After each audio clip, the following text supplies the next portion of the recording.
జకర్యాకు వ్రాసిన గ్రంథము 3వ అధ్యాయము. మరియు యెహోవా దూత ఎదుట ప్రధాన యాజకుడైన యెహోషువ నిలువబడుటయు, సాతాను ఫిర్యాది అయిన అతని కుడిపార్శ్వమున నిలువబడుటయు అతడు నాకు కనపరిచెను.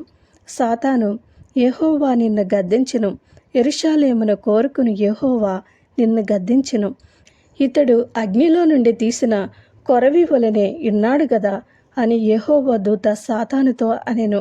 యెహోషువ మలిన వస్త్రములు ధరించిన వాడై దూత సముఖంలో నిలువబడి ఉండగా, దూత దగ్గర నిలిచియున్న వారిని పిలిచి, ఇతని మైలుబట్టలు తీసివేయుడని ఆజ్ఞాపించి, నేను నీ దోషమును పరిహరించి ప్రశస్తమైన వస్త్రములతో నిన్ను అలంకరించుచున్నానని సెలవిచ్చెను.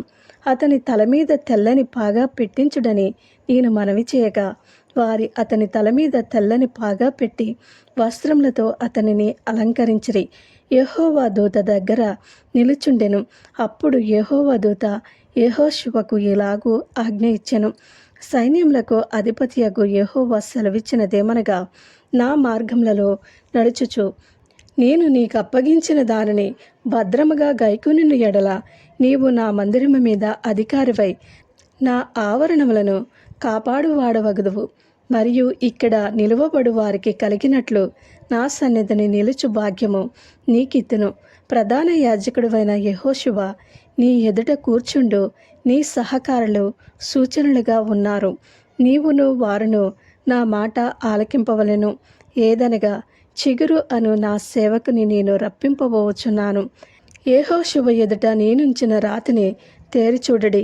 ఆ రాతికి 7 నేత్రములున్నవి. దాని చెక్కడపు పని చేయువాడును నేను. ఇదే సైన్యములకు అధిపత్యగు యెహోవా వాక్కు.